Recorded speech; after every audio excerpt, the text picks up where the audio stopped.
दूसरा, dividend on preference shares.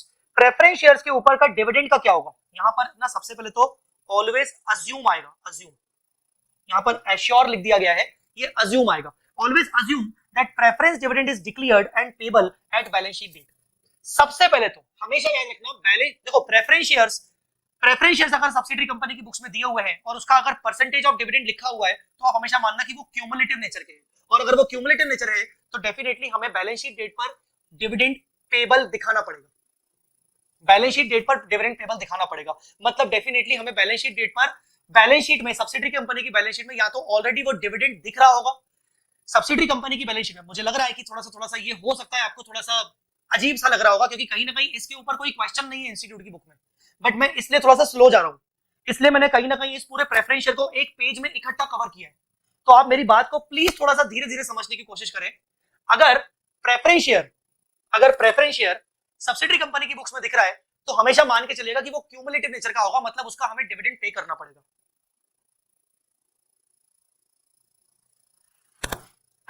आई बात समझ में कि नहीं? हमें उसको डायरेक्टली पे करना पड़ेगा डिविडेंड। सर अगर फाइनेंशियल लायबिलिटी नेचर होगा तो डायरेक्ट बैलेंस शीट में एज अ लायबिलिटी, बिल्कुल एज अ लायबिलिटी, जैसे हम नॉर्मली सब्सिडरी कंपनी के क्रेडिटर्स को टेक ओवर करते हैं वैसे ही हम उस प्रेफरेंशियल कैपिटल को भी टेक ओवर कर लेंगे, और उसके पार्ट में से अगर हमने कुछ एक्वायर किया है तो वो आपस में इंटर कंपनी डेट्स के फॉर्म में कट आउट हो जाएगा, बाकी का आपका लायबिलिटी दिखेगा। आप जब यहां पर मुझसे पूछ रहे हो ना कि सर अगर मान लो प्रेफरेंशियल कैपिटल फाइनेंशियल लायबिलिटी के नेचर की है तो सर उसको क्या करेंगे? उसको फिर आपको कहीं पे भी शामिल करने की जरूरत नहीं, वो एक नॉर्मल लायबिलिटी है। वो नॉर्मल लायबिलिटी जैसे आप बाकी लायबिलिटीज को टेक ओवर करके लेके आते हो, आप उस लायबिलिटी को टेक ओवर करके लेके आओगे, उसका कुछ पोर्शन अगर पेरेंट कंपनी ने होल्ड किया है तो वो उतने से कट ऑफ हो जाएगा, सेट ऑफ हो जाएगा इंटर कंपनी डेट्स के नाम से, बाकी का लायबिलिटी आउटसाइड के लिए दिखता रहेगा। ठीक है? अच्छा, प्रेफरेंस डिविडेंड के ऊपर मैं वापस आ रहा हूं, प्रेफरेंस डिविडेंड के ऊपर मैं वापस आ रहा हूं। मान के लो ऐसा कुछ सोच, मैं बोल रहा हूं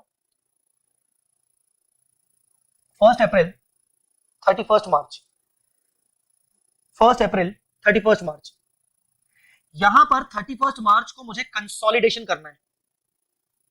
अब आप अच्छे से जानते हो कि 31 मार्च को आपको होल्डिंग कंपनी का और सब्सिडरी कंपनी का बैलेंस शीट दिया होगा, तो आपको उस बैलेंस शीट के अंदर क्या चेक करना है? आपको उस बैलेंस शीट के अंदर ये चेक करना है कि प्रेफरेंस डिविडेंड पेबल करके दिख रहा है कि नहीं दिख रहा है, या उन्होंने इंफॉर्मेशन में ये बताया है कि नहीं बताया है कि प्रेफरेंस डिविडेंड पेबल है कि नहीं। अंडरस्टूड और नॉट? अगर यहां पर सब्सिडरी कंपनी की बैलेंस शीट में यहां पर प्रेफरेंस डिविडेंड पेबल करके दिख रहा है, पेबल करके दिख रहा हो, इसका मतलब एंट्री सब्सिडरी कंपनी पास कर चुकी है। और अगर वो पेबल करके नहीं दिख रहा है तो इसका मतलब अभी भी सब्सिडरी कंपनी ने उस डिविडेंड की एंट्री पास नहीं की है। पर यार सब्सिडरी कंपनी की बुक्स में अगर प्रेफरेंस शेयर्स दिख रहे हैं तो हमें उसका डिविडेंड तो पे करना पड़ेगा ना, हमें उसका डिविडेंड तो पे करना पड़ेगा। आई मेरी बात समझ में कि नहीं? और अगर हमें उसका डिविडेंड पे करना पड़ेगा, अगर हमें उसका डिविडेंड पे करना पड़ेगा तो क्या होना चाहिए? अगर हमें उसका डिविडेंड पे करना पड़ेगा तो क्या होना चाहिए? Now check entry of payable is passed और नॉट। पेबल की एंट्री हो चुकी है कि नहीं? दो ऑप्शन होंगे, entry not passed by subsidiary, entry already passed by subsidiary. अगर सब्सिडरी कंपनी ने उसकी एंट्री पास कर दी होगी तो सब्सिडरी कंपनी की बैलेंस शीट में ये शो हो रहा है, और अगर सब्सिडरी कंपनी की बैलेंस शीट में नहीं शो हो रहा है तो इसका मतलब सब्सिडरी कंपनी ने अभी तक डिविडेंड की एंट्री पास नहीं की है। अब अगर सब्सिडरी कंपनी ने डिविडेंड की एंट्री अगर पास कर ली है तो while preparing the statement of changes in net assets आपको एड बैक करना पड़ेगा। जैसे आप इक्विटी डिविडेंड एड बैक करते हो, आप प्रेफरेंस डिविडेंड भी एड बैक करोगे पोस्ट एक्विजिशन कॉलम में, ताकि आपका नॉर्मल प्रॉफिट बिफोर एप्रोप्रिएशन आ जाए। फिर आप टाइम एडजस्टमेंट करोगे और टाइम एडजस्टमेंट के बाद वापस से वो आपको डिविडेंड लेस करना पड़ेगा। अच्छा, डिविडेंड लेस क्यों करना पड़ेगा? ये मैं आपको इफेक्ट कल की क्लास में बता चुका था, क्योंकि जब हम सबसे लास्ट में पोस्ट एक्विजिशन कॉलम का फाइनल आंसर का बाइफरकेशन करते हैं कि पेरेंट का कितना शेयर है और एनसीआई का कितना शेयर है, तो वो हमेशा profit attributable to equity share holder होता है, और ये तो प्रेफरेंस डिविडेंड है। और हो सकता है पेरेंट कंपनी ने प्रेफरेंस शेयर एक्वायर नहीं किए हो, या हो सकता है पेरेंट कंपनी ने प्रेफरेंस शेयर एक्वायर किए भी हो पर कुछ परसेंटेज कुछ और हो। जरूरी थोड़ी है कि मैंने अगर एक सब्सिडरी कंपनी के इक्विटी शेयर्स में 80% इन्वेस्टमेंट किया है तो प्रेफरेंस शेयर्स में भी मैंने 80% इन्वेस्टमेंट ही किया होगा। हो सकता है उसके प्रेफरेंस शेयर्स में मैंने सिर्फ 20% इन्वेस्टमेंट किया हो। तो इसीलिए अगर आप डिविडेंड को पहले एड बैक कर रहे हो तो टाइम एडजस्टमेंट के बाद वापस से आप डिविडेंड को लेस भी करोगे। और अगर आप जब डिविडेंड को लेस करोगे तो लेस करने के बाद जो फाइनल प्रॉफिट आएगा that profit will be treated as attributable to equity share holders और उसका पेरेंट और एनसीए का बाइफरकेशन होगा. Deduct the preference dividend from respective column. It may relate to the pre acquisition period also. हो सकता है preference dividend तो तुम्हारे प्री एक्विजिशन पीरियड से रिलेटेड हो. क्यों? उसका रीजन ये है, मान लो डेट ऑफ एक्विजिशन तुम्हारी 1 जुलाई थी और जो तुम्हारा प्रेफरेंस डिविडेंड है वो पूरे साल भर का है, जिसमें से 3 मंथ्स का preference dividend pre acquisition period का है. तो कहीं ना कहीं वो थोड़ा सा प्री एक्विजिशन पीरियड में जाएगा, बाकी का पोस्ट एक्विजिशन पीरियड में जाएगा. Sir non cumulative preference shares दिया हो तो, अगर वो दिया होगा तो हम उस अकॉर्डिंग देख लेंगे कि एंट्री पास हुई है कि नहीं. एंट्री पास हुई है तो सिर्फ वही एडजस्टमेंट करेंगे, एंट्री पास हुई नहीं है तो हम उस एडजस्टमेंट को इग्नोर कर देंगे. मतलब हम मान लेंगे कि डिविडेंड डिक्लेयर करना ही नहीं है, सबसे इजी, डिविडेंड को इग्नोर कर देंगे. नॉन क्यूमुलेटिव के केस में अगर एंट्री पास हुई होगी डिविडेंड की तो अलग बात है, नहीं हुई होगी तो हम डिविडेंड को इग्नोर कर देंगे. एंट्री नॉट पास्ड, अगर डिविडेंड की एंट्री पास ही नहीं हुई है तो उसको हमें ऐड बैक करने की जरूरत ही नहीं है. No need to add back before time adjustment. But time adjustment के बाद वापस से आपको लेस तो करना पड़ेगा, क्योंकि आपको जो फाइनल प्रॉफिट पेरेंट और एनसीआई में डिस्ट्रीब्यूट करवाना है that should be attributable to equity share holders. तो इसीलिए after time adjustment dividend deduct preference dividend from the respective column.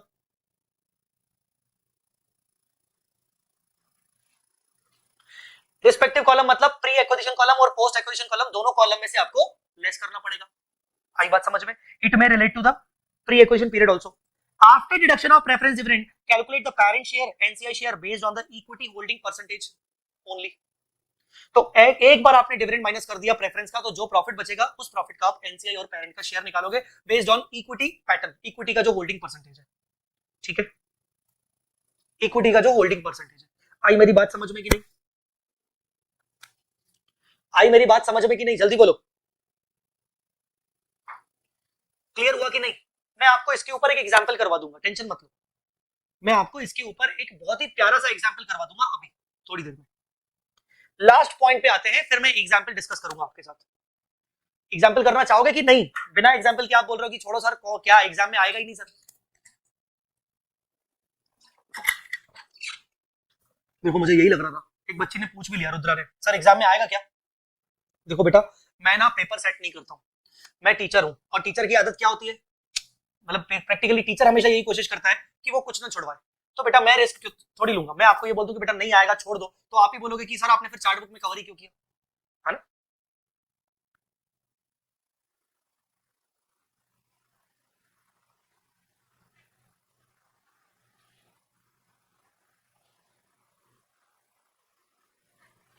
अब treatment of preference dividend for consolidated balance sheet. If parent has acquired the preference shares, अगर parent के पास preference shares हैं तो क्या होगा? And if parent does not acquired the preference shares of the subsidiary, तो क्या होगा? अगर पेरेंट के पास सब्सिडियरी के प्रेफरेंस शेयर्स नहीं है, entire dividend belongs to outside preference shareholders and shown as current liability under the short term provision. जितना भी डिविडेंड अनाउंस किया गया है प्रेफरेंस शेयर्स के ऊपर, वो पूरा पूरा डिविडेंड कहीं ना कहीं आउटसाइड शेयर होल्डर्स के लिए एज गुड एज इक्विटी, तो हम उसको बैलेंस शीट में इक्विटी शॉर्ट टर्म प्रोविजंस में दिखाएंगे. Rest treatment in statement of changes in net assets will be same, जो हमने अभी पढ़ के आए. मतलब बाकी जो भी है कि अगर उसने होल्ड किया नहीं होगा तो क्या क्या करेंगे. If parent has acquired the preference shares, parent is entitled to get the shares, to get share in preference dividend. Parent को भी preference dividend मिलेगा. In parent's book, entry should be, parent company की book में entry क्या होगी? Parent company के लिए वो income, preference dividend receivable account debit to P&L, receivable account debit to P&L. इसकी entry most probably parent company ने पास नहीं की होगी. इसकी entry most probably parent company ने पास नहीं की होगी. Entry not passed. अगर एंट्री पास नहीं की होगी तो add parents share in preference dividend directly to consolidated P&L. तो कहीं ना कहीं अब अगर एंट्री पास नहीं की होगी तो अब हमें इसकी इनकम तो बुक करनी पड़ेगी ना, तो कहीं ना कहीं पेरेंट कंपनी के कंसोलिडेटेड P&L में चला जाएगा. और अगर एंट्री पास ऑलरेडी कर ली होगी तो हमें वापस से ऐड करने की जरूरत नहीं है कंसोलिडेटेड P&L में. पेरेंट कंपनी को ये एंट्री पास कर देनी चाहिए थी उसके एसएफएस में. अगर ये एंट्री ऑलरेडी वो एसएफएस में पास कर चुका है, मतलब इनकम बुक कर चुका है, तो अब एंट्री पास हो चुकी है तो वापस से इनकम तो बुक नहीं करेगा. और अगर एंट्री पास नहीं की है तो अब सीएफएस में वो इनकम बुक करेगा. Last, preference dividend receivable by parent shall be offset with preference dividend payable by subsidiary. अब preference dividend receivable by parent मान लो 48,000 और पेबल बाय सब्सिडरी मान लो 60,000, मतलब सब्सिडरी कंपनी को प्रेफरेंस डिविडेंड देना है 60,000, उसमें से 48,000 तो पेरेंट को ही मिलेगा, तो वो ऑफसेट हो जाएगा, बाकी का 12,000 आपका अदर करंट लायबिलिटी में दिखेगा to the extent of parent share and the remaining preference dividend should be shown under current liability under short term provisions.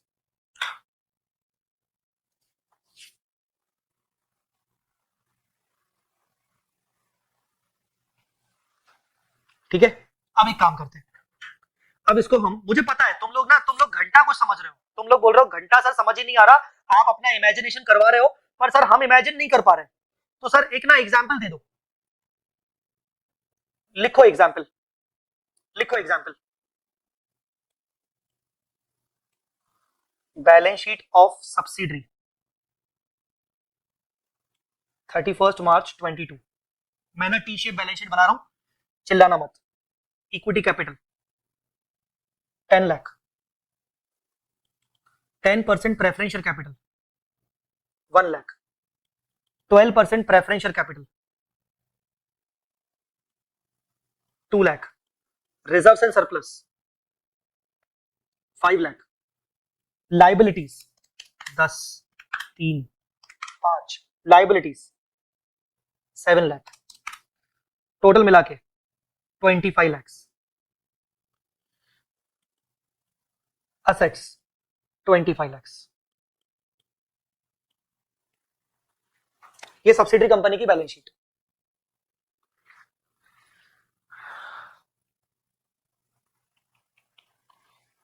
%10 preferential capital is redeemable and treated as financial liability. 12% preferential capital is compulsory convertible and treated as equity.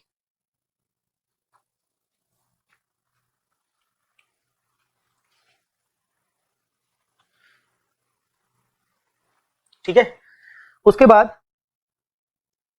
Parent acquired, अब ना मैं बहुत ही थोड़ा सा simplify करूंगा क्योंकि ना दिक्कत हो जाएगी नहीं, तो parent acquired 80% equity,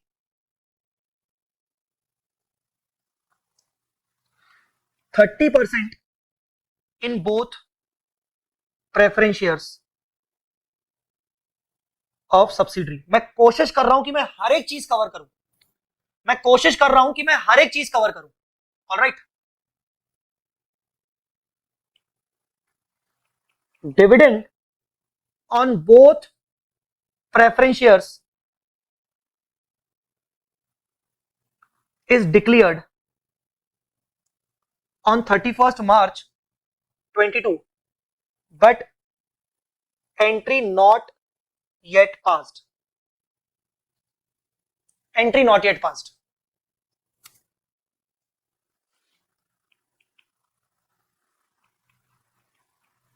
During the year, equity dividend was paid on 1st of September 21, 60,000. Date of acquisition,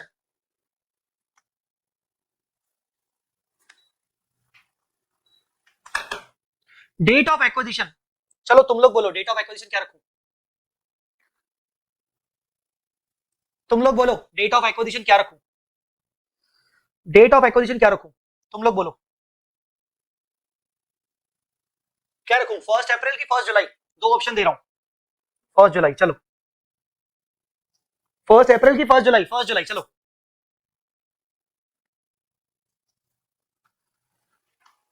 ठीक है, चलो 1 जुलाई रख दी, ठीक है, एवरीथिंग इज फाइन। चलो मेरे साथ सबसे पहले टाइमलाइन बनाओ, 1 अप्रैल 21, अच्छा एक सेकेंड, एक और चीज रह गई, opening reserves and surplus 1 April 21, opening reserves and surplus 1 April 21, 150, this is the last point, ध्यान रखना, ठीक है। 31 March 22, 1 July is date of acquisition, 1 July is date of acquisition. यहां हम लिखेंगे preference shares, preference dividend, sorry, preference dividend declared, और यहां पर इक्विटी डिविडेंड 1 को,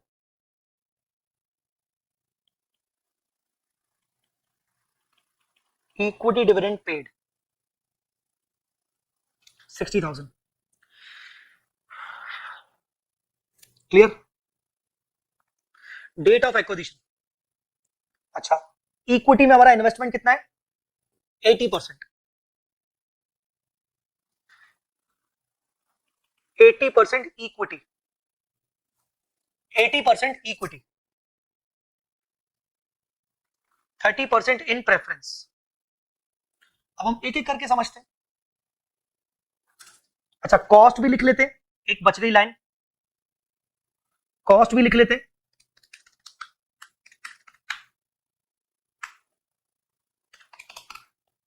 कॉस्ट भी लिख देते हैं. इक्विटी का कॉस्ट 14 लाख, इक्विटी का कॉस्ट 14 लाख.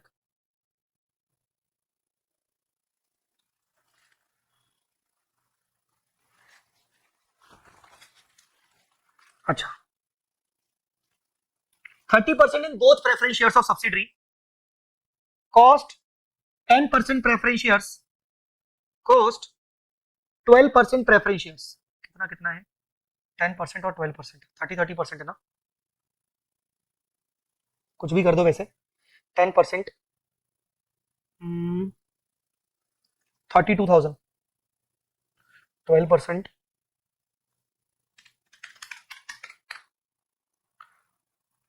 55,000. ठीक है, मैंने कोशिश की है कि मैं हर एक चीज कवर करूं आपके पूरे ट्रीटमेंट में. ठीक है, चलो. अच्छा, ये एग्जाम्पल आपने मुझे बोला करवाने को, मैं आपको करवा रहा हूं. आप मुझे हेल्प करोगे कि नहीं करोगे? आपको मेरी हेल्प करनी है बेटा, है ना. हर एक चीज इमेजिन करके आपको मुझे बताना है कि कैसे किसे किस किस तरीके से हम इसको ट्रीट करेंगे. आपको मेरी हेल्प करनी है. अब हेल्प करने के लिए सबसे पहला वर्किंग नोट होगा statement of changes in net assets. Statement of changes in net assets, particulars, DOA, post acquisition, balance sheet date. आप मेरी हेल्प करेंगे कि नहीं करेंगे? देखो कोई जवाब नहीं दे रहा है. सर काहे की हेल्प करें, आपको करवाना है सर ये क्वेश्चन तो है.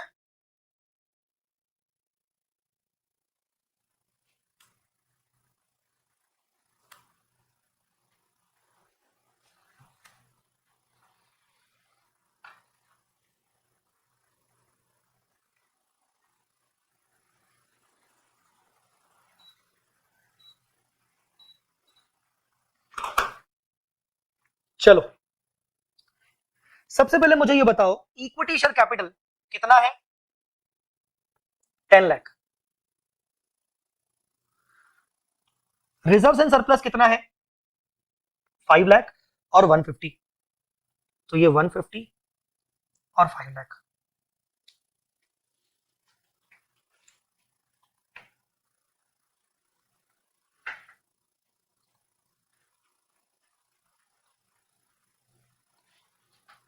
कृति, मैं अभी बता देता हूं, उस गुडविल को इग्नोर कर दिया जाएगा, उसका कुछ भी इफेक्ट नहीं होगा. बट फिर भी लास्ट में याद दिलाना, मैं थोड़ा सा डिटेल में बात कर लूंगा.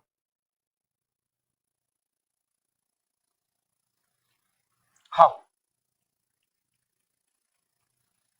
हाँ, अब मुझे यहां पर बताओ कि यहां पर मैं प्रेफरेंस शेयर कैपिटल भी डालूं कि नहीं डालूं, और अगर डालूं तो कौन सा वाला डालूं? यहां पर मैं प्रेफरेंस शेयर कैपिटल ऐड करूं कि नहीं करूं? करूं तो कौन सा करूं, कौन सा वाला नहीं करूं? दो दो प्रेफरेंस शेयर कैपिटल है, उनमें से मैं बता दूं 10% इज रिडीमेबल मतलब फाइनेंशियल लाइबिलिटी, और 12% इज कन्वर्टेबल मतलब इक्विटी, कंपलसरी कन्वर्टेबल मतलब इक्विटी. चलो जल्दी बताओ, जल्दी बताओ. पहला वाला 10% एक फाइनेंशियल लाइबिलिटी है. अगर वो फाइनेंशियल लाइबिलिटी है तो क्या वो equity plus reserve plus preferential capital वो भी आएगा? क्या तुम लाइबिलिटी को भी कभी यहां पर ऐड करते हो क्या? क्या तुम लाइबिलिटी को भी कभी यहां पर ऐड करते हो क्या नलायक? हाँ, क्या तुम लाइबिलिटी को यहां पर ऐड करते हो क्या कभी भी? 12% वाला डालो, बोथ ऐड होगा, बोथ ऐड होगा। कैसे बोल सकते हो यार, थोड़ा सा तो कॉमन सेंस लगाओ। यहां पर तुम equity capital plus reserve and surplus का मतलब होता है नेट एसेट। अब तुम उसमें प्रेफरेंशियल कैपिटल ऐड कर रहे हो, ठीक है ऐड कर रहे हो, अगर वो इक्विटी नेचर का होगा तो ही ऐड करोगे ना यार अल्टीमेटली। अगर उसका तुम वापस करने वाले हो पैसा तो वो नेट एसेट में कैसे आ जाएगा? हाँ, यहां पर तुम क्या करोगे, यहां पर तुम या तो तुम 12% प्रेफरेंशियल कैपिटल यही ऐड कर दो, या तो तुम उसको सीओसी में जाके नेट एसेट में ऐड कर देना। It is one in the same thing, एक ही बात है। तो हम यहीं पर ऐड कर देते हैं 12% प्रेफरेंशियल कैपिटल इक्विटी, कितना 2 लाख रुपीस, 2 लाख रुपीस। क्या मैं 10% प्रेफरेंशियल कैपिटल भी यहां पर ऐड करूंगा? नहीं, मैं ऐड करूंगा ही नहीं भाई। भाई मेरे पास दो ऑप्शन है, या तो मैंने 2 लाख रुपीस यही लिख दिया, या तो मैं उसको जब सीओसी में वर्किंग करूंगा तो सीओसी में सबसे पहले आता है इन्वेस्टमेंट छोड़ दो, एनसीआई छोड़ दो, माइनस नेट एसेट, तो उसमें मैं नेट एसेट में मैं 2 लाख रुपीस ऐड कर दूंगा। It is one in the same thing, तो यहीं पर कर लेते हैं। चलो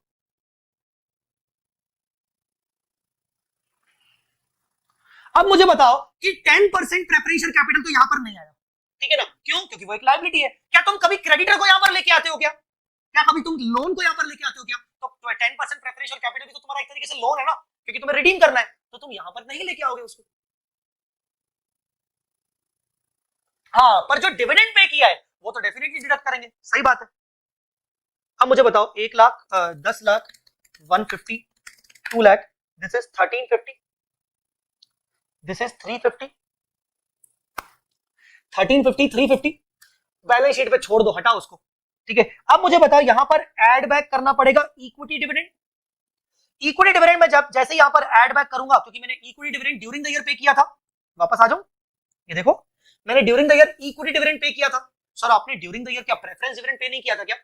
नहीं किया ना, प्रेफरेंस डिविडेंड मैंने पे ही नहीं किया ड्यूरिंग द ईयर। मेरे को प्रेफरेंस डिविडेंड अभी यहां पर डिक्लेयर करना है जिसकी एंट्री पास नहीं हुई है, ठीक है ना? क्या बताया था मैंने?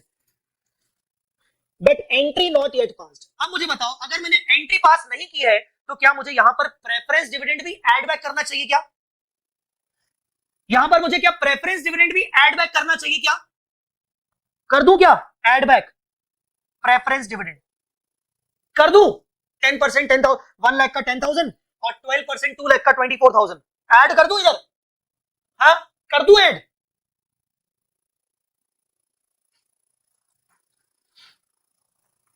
ऐड करने की जरूरत ही नहीं, क्यों? क्योंकि सर डिक्लेयर किया है ईयर एंडिंग पे और उसकी अभी तक एंट्री पास नहीं हुई है। हर्ष गोयल बोल रहा है सर यस। कहां से आए हो बेटा तुम? मेरे मजे ले रहे हो जानबूझ के, या फिर तुम्हारे खुद के मजे होने वाले आगे चल के, अगर ऐसा कुछ गड़बड़ सोच रहे हो तो? Same as equity dividend, add नहीं होगा क्योंकि उसकी एंट्री ही नहीं हुई थी, तो प्रॉफिट एंड लॉस अकाउंट में क्रेडिट डेबिट नहीं हुआ था, तो वापस से ऐड क्यों करें? 1350 350 60,000 410, डिडक्ट ओनली 10%।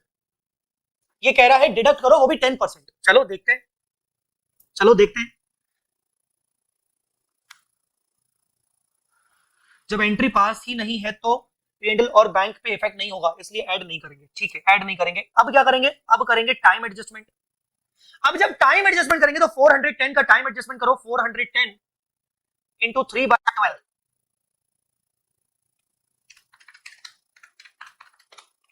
तो 1,02,500, 1452,500 और 307,500। चलो इक्विटी डिविडेंड ऐड कर दिया, इक्विटी डिविडेंड को वापस से लेस नहीं करेंगे, पर अब कुछ और लेस करेंगे। लेस तो करेंगे, चलो बताओ लेस क्या करेंगे?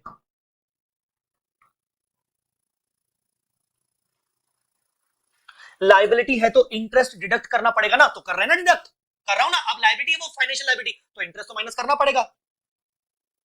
चलो अब मुझे बताओ, माइनस करूंगा मैं प्रेफरेंस डिविडेंड। अब मेरा सवाल यहां पर यह है कि मैं प्रेफरेंस डिविडेंड कौन सा वाला माइनस करूंगा? दोनों के दोनों माइनस करूंगा, कि सिर्फ फाइनेंशियल लाइबिलिटी वाला माइनस करूंगा, या सिर्फ इक्विटी वाला माइनस करूंगा? कौन सा वाला माइनस करूंगा? मेरे हिसाब से दोनों माइनस होंगे, क्योंकि जब तक मैं दोनों माइनस नहीं कर लेता मेरा profit attributable to equity share holder नहीं आएगा, और अगर मेरा profit attributable to equity share holder नहीं आएगा तो मैं 80% कैसे कर पाऊंगा? मुझे 80% कर निकालना है ना उस इक्विटी शेयर होल्डर का, तो मुझे दोनों डिविडेंड माइनस करने पड़ेंगे, मुझे दोनों डिविडेंड माइनस करने पड़ेंगे, मुझे दोनों डिविडेंड माइनस करने पड़ेंगे। अब मैं आपसे दूसरा सवाल पूछ रहा हूं कि डिविडेंड दोनों माइनस करेंगे हम, 10% प्रेफरेंशियल कैपिटल वाला और 12% प्रेफरेंशियल कैपिटल वाला, पर कौन से कॉलम से माइनस करेंगे? कौन से कॉलम से माइनस करेंगे? कौन से कॉलम से माइनस करेंगे? देखो ये तो मैंने तुम्हें बता दिया कि प्रेफरेंस डिविडेंड डिडक्ट तो दोनों होंगे, क्योंकि जब तक मैं दोनों प्रेफरेंस डिविडेंड माइनस नहीं कर लेता मेरा real profit attributable to equity नहीं आएगा, और एट्रीब्यूटेबल टू इक्विटी नहीं आएगा तो how can I calculate 80% parent share of the equity, 80% parent share? मुझे ये मुझे बताओ कि मैं सिर्फ और सिर्फ पोस्ट में डिडक्ट करूं कि प्री पोस्ट, दोनों में रिस्पेक्टिव दोनों कॉलम में प्रोपोर्शनेट करूं, मतलब 3 मंथ 9 मंथ, 3 मंथ 9 मंथ, जल्दी बोलो क्यों ऐसा सर, ऐसा क्यों बोल रहे हो? क्योंकि जो प्रेफरेंस डिविडेंड है वो करंट ईयर का है, और अगर वो करंट ईयर का है तो करंट ईयर में से आपको बता दूं, करंट ईयर में से कुछ पीरियड प्री पीरियड है, तो करंट ईयर का है तो कहीं ना कहीं 3 मंथ्स का तो प्री पीरियड हुआ ना, तो आपकी नेट एसेट को तो इफेक्ट देना पड़ेगा ना भाई। अरे भाई अगर तू पूरा का पूरा पोस्ट में से लेस कर देगा तो तेरा नेट एसेट करेक्ट आएगा ही नहीं। What should be the position of your net asset? The net asset should be after deducting 3 months preference dividend for April May June. Simple simple. तो तेरे को नेट एसेट की रियल पोजीशन निकालनी है 1 जुलाई को, तो तेरे को नेट एसेट की रियल पोजीशन निकालने के लिए तेरे को 3 मंथ्स का डिविडेंड भी तो माइनस करना पड़ेगा।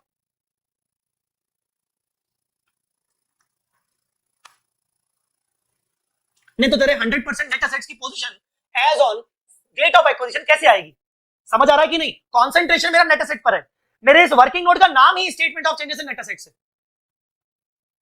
ये बात समझ में आई कि नहीं?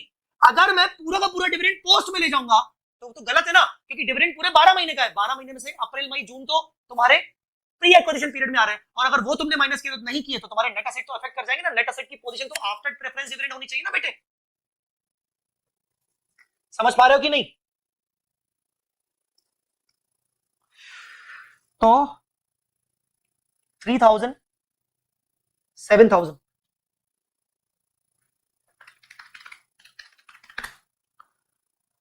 6000 18,000 डिक्लेयर बाद में हुआ। ओ भाई प्रेफरेंस डिविडेंड जब भी डिक्लेयर होता है उसका डिक्लेयर होना तो पक्का है ना, कुछ भी कर लो है। दोनों का डिविडेंड जो होगा वो क्यूमुलेटिव होगा। मैंने डिविडेंड के बारे में कुछ बोला ही नहीं है।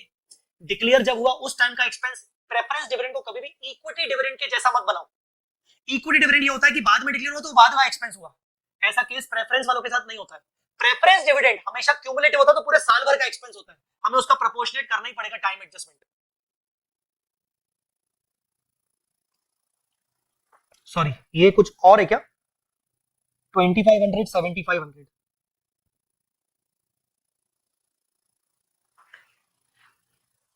and now I should finally calculate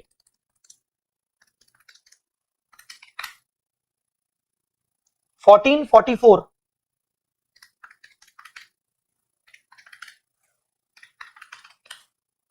और 282, 1444 और 282 it is like debenture बिल्कुल। now what we got 100% net assets, and here what we should do 80% parent share, 20% NCI share।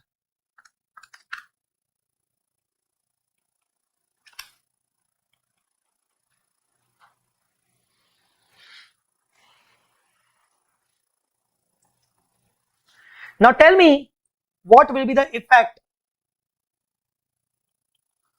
on cost of control। चलिए आइए cost of control, investments in ordinary equity shares, in ordinary equity shares,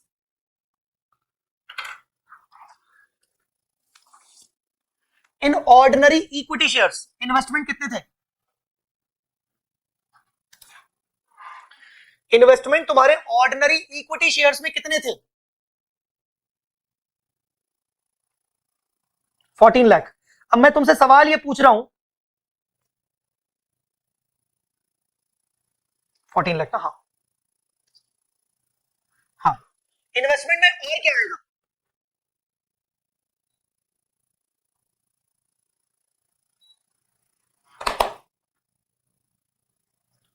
और क्या आएगा? Investment में कुछ और आएगा क्या? इन्वेस्टमेंट में कुछ और आएगा क्या? कुछ और आएगा सर,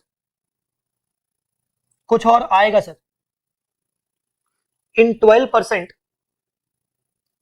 कन्वर्टेबल प्रेफरेंस शेयर्स, जो कि 30% थे, आई थिंक 30% थे ना?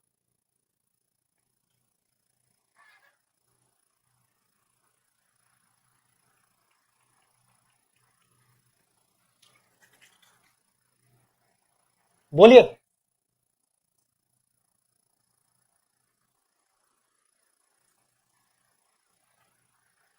क्या इन 10% ये भी आएगा क्या? 10% प्रेफरेंशियल कैपिटल रिडीमेबल, क्या ये भी आएगा क्या? ये भी, क्या ये भी आएगा क्या? जल्दी बोलो, ये भी आएगा क्या? इसको लिखेंगे कि नहीं लिखेंगे? इसको लिखेंगे कि नहीं लिखेंगे?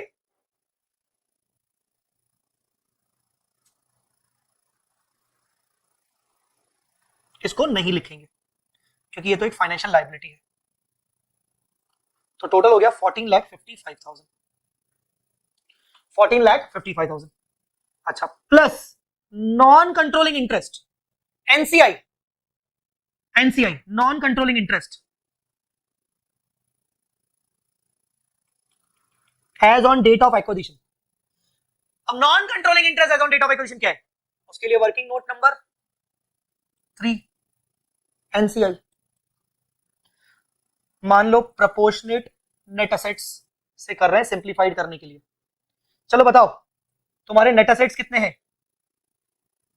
तुम्हारे नेट असेट्स कितने हैं? थोड़ा सा सोच समझ के बताना। तुम्हारे नेट असेट्स कितने हैं? थोड़ा सोच समझ के बताना मेरे को। गड़बड़ कर दोगे, मेरे को अच्छे से पता है गड़बड़ कर दोगे। नेट असेट्स कितने हैं तुम्हारे? ध्यान से सोचना, ध्यान से, यहां पर एक पॉइंट आ सकता है।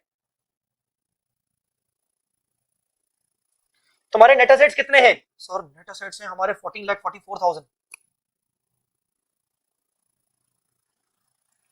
और याद रखना ये net assets including preferential capital है।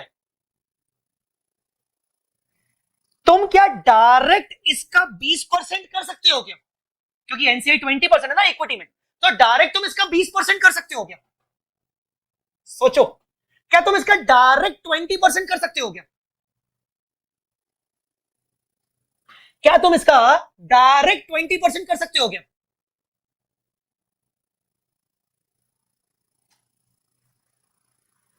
खुद का दिमाग चलाना बहुत जरूरी है। एनसीआई में ये जो नेट असेट्स है, इसमें प्रेफरेंशियल कैपिटल भी शामिल है।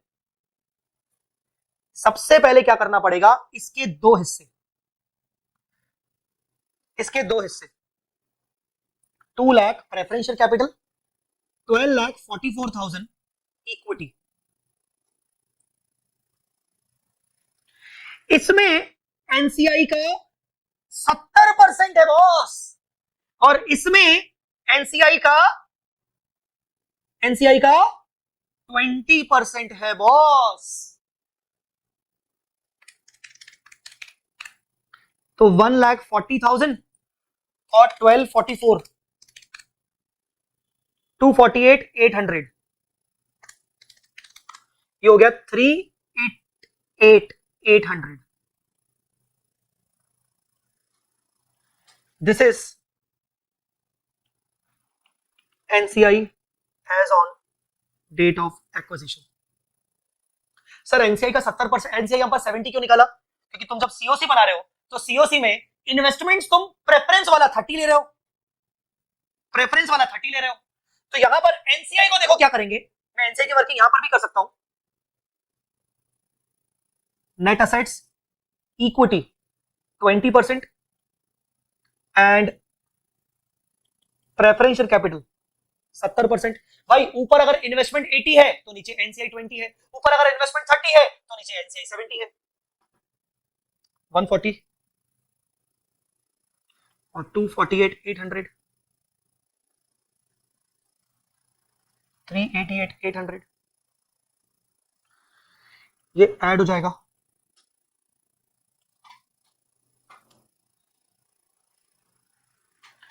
1455 plus 388 800 1843 800।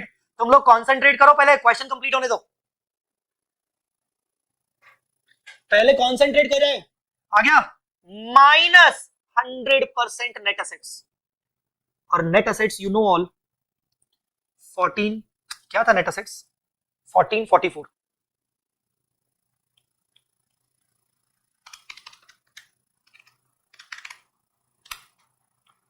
$399,800 is your goodwill. 399,800 is your goodwill.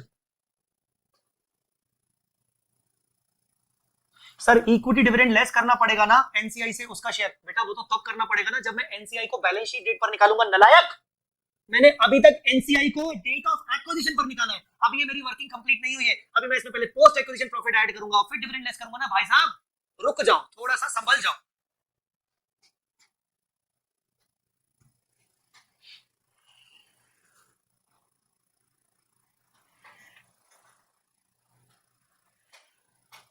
ठीक है, अभी एनसीआई की वर्किंग बची हुई है, एक और वर्किंग नोट बना देते हैं। Working note number 4, consolidated other equity of group. इसमें balance of reserve and surplus of parent SFS वाला, अब मैंने वो आपको दिया ही नहीं है, नॉट गिवन, मैंने वो आपको दिया ही नहीं है। इसमें ऐड क्या करेंगे, post acquisition share of profit, तो ऐड तो इसमें भी करेंगे, post acquisition share of profit. कितना था 225,600 56,400 56,400 225,600। चलो minus equity dividend received. Dividend कितना था इक्विटी का 60,000, उसका 80% 48,000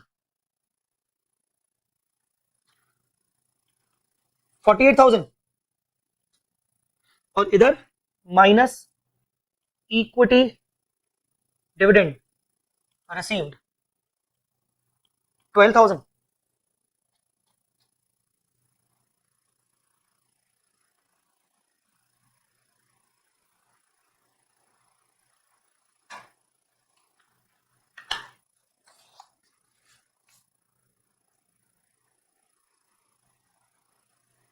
कृति आपकी ना आदत है, मैं देख रहा हूं, आप ना जो चीज चल रही होती है उसमें कुछ और पूछ रहे हो। बेटा ये चीज बाद में पूछो ना, डिस्टर्बेंस हो जाता है। अभी आप कुछ और पूछ रहे हो कहीं और, आप क्या इसमें आपको इंटरेस्ट नहीं आ रहा क्या, आप ये नहीं करना चाह रहे हो अभी, तो एक काम करो अभी ना, अभी आप थोड़ी देर के लिए देखना बंद कर दो, जब मैं टाटा बाय बाय बोलूं उससे पहले आप मुझसे एग्जांपल पूछ लेना।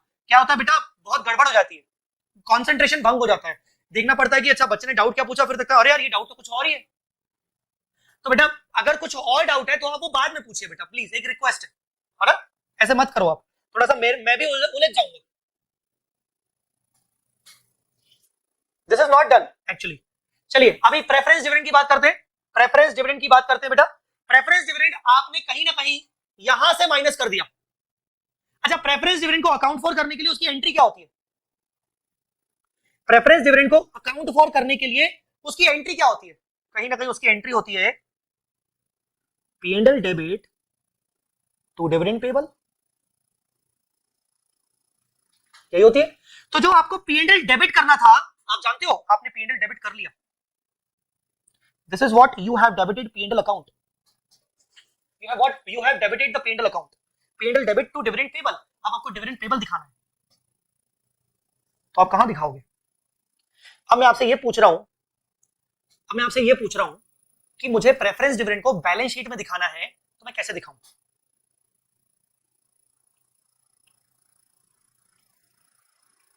Consolidated balance sheet, extract,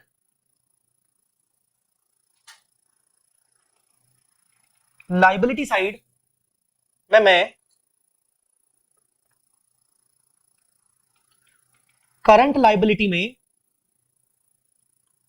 short term provisions में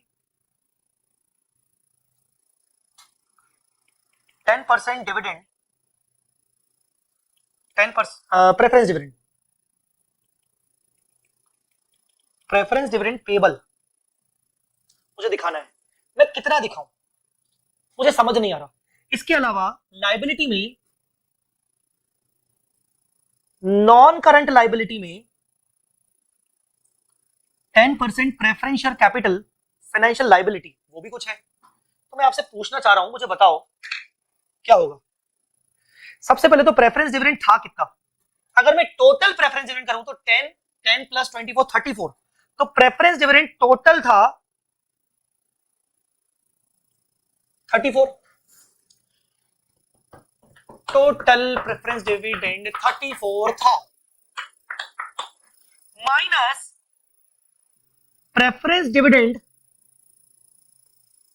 रिसीवेबल बाय पेरेंट भी तो करेंगे, और पेरेंट को कितना मिला होगा? 30%, 10,200। ये 10,200 मैं सेट ऑफ कर रहा हूं, पर मुझे अरे यार यहां ना जगह नहीं है, मुझे यहां पर भी तो ऐड करना पड़ेगा ना।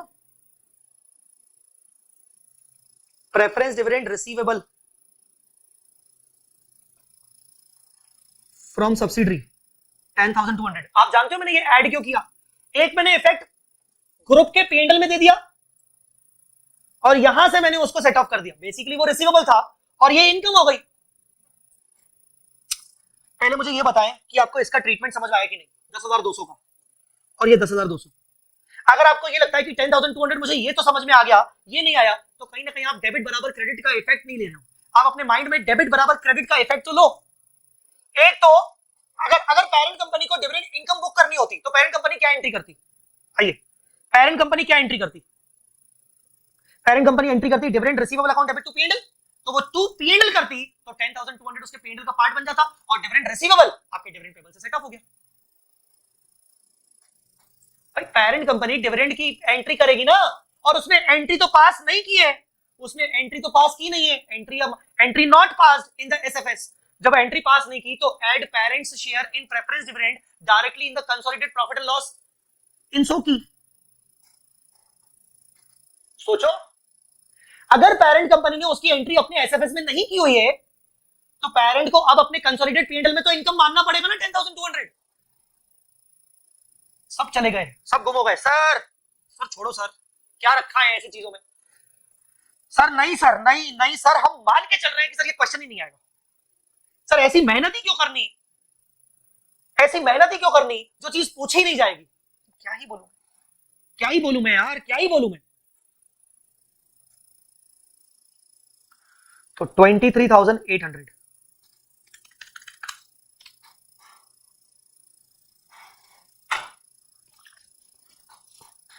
अब आप मुझे बताओ इसका क्या होगा? 10% प्रेफरेंशियल कैपिटल फाइनेंशियल लायबिलिटी, ये क्या थी? ये याद है आपको? 1 लाख था, याद है तुम्हें? ये 1 लाख था रे, याद करो तुम, ये 1 लाख रुपीस था,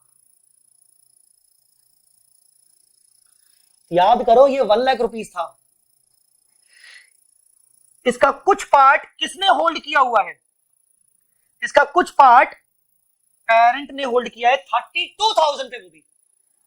तो इंटर कंपनी एडजस्टमेंट जब होगा, हम इसका इंटर कंपनी एडजस्टमेंट कर लेते हैं। Inter company debts set off, तो ये होगा 10% preferential capital financial liability debit.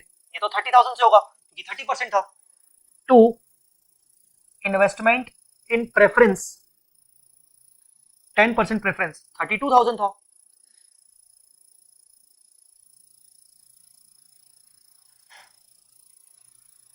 तो 2000 का डिफरेंस आ गया, तो 2000 का डिफरेंस आ गया, that is charge to consolidated profit and loss. Balance consolidated profit and loss, तो ये 2000 भी कहीं ना कहीं यहां आ गया।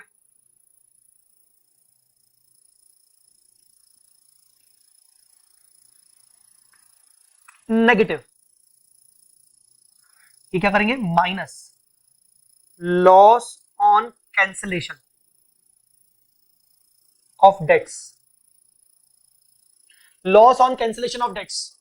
अरे भाई तुम्हें क्या लगता है, तुम्हें क्या लगा मैं ऐसा करूंगा, तुम्हें क्या लगा मैं ऐसा करूंगा, गलत हो जाएगा ना भाई। 1 लाख में से 70% तो अदर लोगों के हैं, तो वो तो फेस वैल्यू पे दिखने चाहिए ना, वो तो फेस वैल्यू पे दिखने चाहिए ना बाबा। आ रहा है बात समझ में कि नहीं? तुम्हें क्या लगा हम बस 1 लाख माइनस 32 करके छोड़ देंगे? 32 असेट थी पेरेंट के पॉइंट ऑफ व्यू से, और सब्सिडी के पॉइंट ऑफ व्यू से लायबिलिटी सिर्फ 30 थी। सब्सिडी के पॉइंट ऑफ व्यू से लायबिलिटी सिर्फ 30 थी, उसने खरीदा महंगा था, उसने खरीदा 32,000 का था, अंडरस्टूड और not?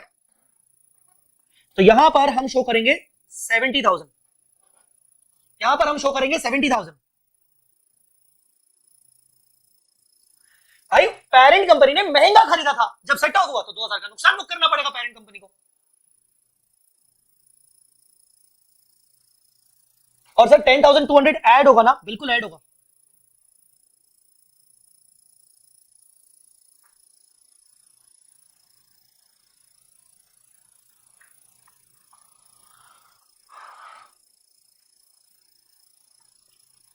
So overall this was the effect. Sir NCI में, मैं कुछ सवाल मेरे मन में आ रहे हैं सर, एनसीआई में प्रेफरेंस डिविडेंड में कुछ भी प्लस माइनस नहीं होगा? नहीं, क्योंकि हमने उसको डायरेक्टली लायबिलिटी में अलग से दिखाया है, preference dividend towards outside share holders.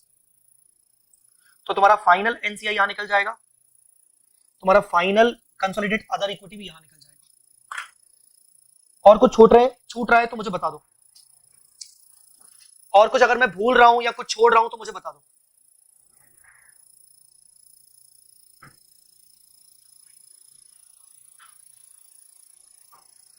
बोलिए।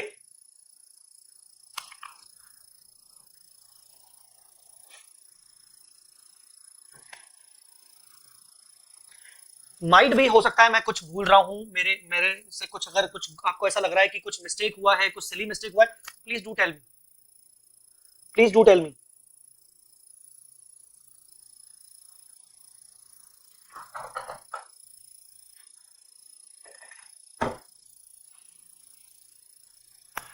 चलिए एक काम करते हैं, पहले मुझे बताइए ओवरऑल ये समझ आया कि नहीं? चलिए ओवरऑल समझ में आया कि नहीं? So this was the overall impact of preferential capital outstanding in the books of subsidiary company, their preference dividend.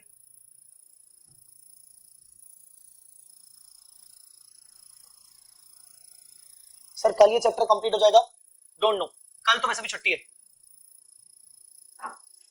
अच्छे से समझ आ गया सब? इस पे कोई क्वेश्चन है मॉड्यूल में? नहीं, कोई क्वेश्चन मॉड्यूल में नहीं है इस पे। अरे थोड़ा सा तो बता दो समझ आया कि नहीं, थोड़ा सा तो अप्रिशिएट कर दो। साला ये पॉइंट बहुत ही कम लोग लेते हैं, मैं बता रहा हूँ आपको, ये पॉइंट बहुत ही कम लोग लेते हैं। मैं आपको फ्रेंकली बताऊं, मैंने ये पॉइंट अपने सुपर 50 बैच में नहीं लिया हुआ है। आई थिंक शायद मैंने इसको पूरे डिटेल में, इसको मैंने अपने रेगुलर में नहीं लिया जितना डिटेल में मैंने आपको ये एग्जांपल करवा दिया।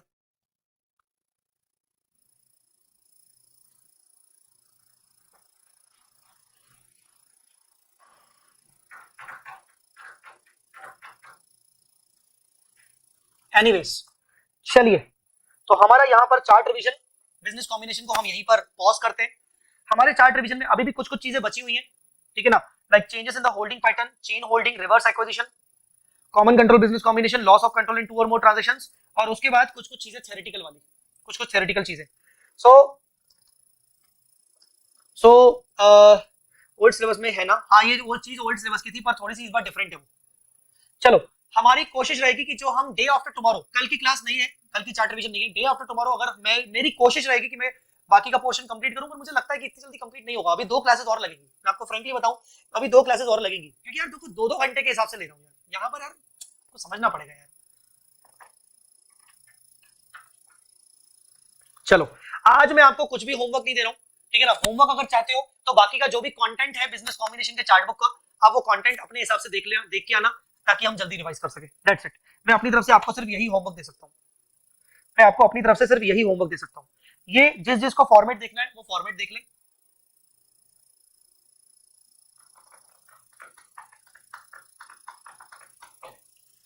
ठीक है,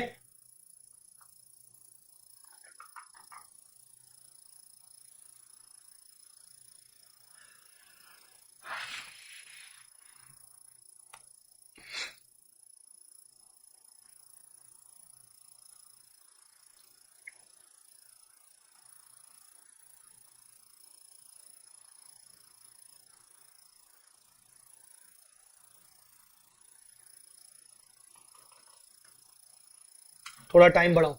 जी मालिक, जी जी जी सर, जी।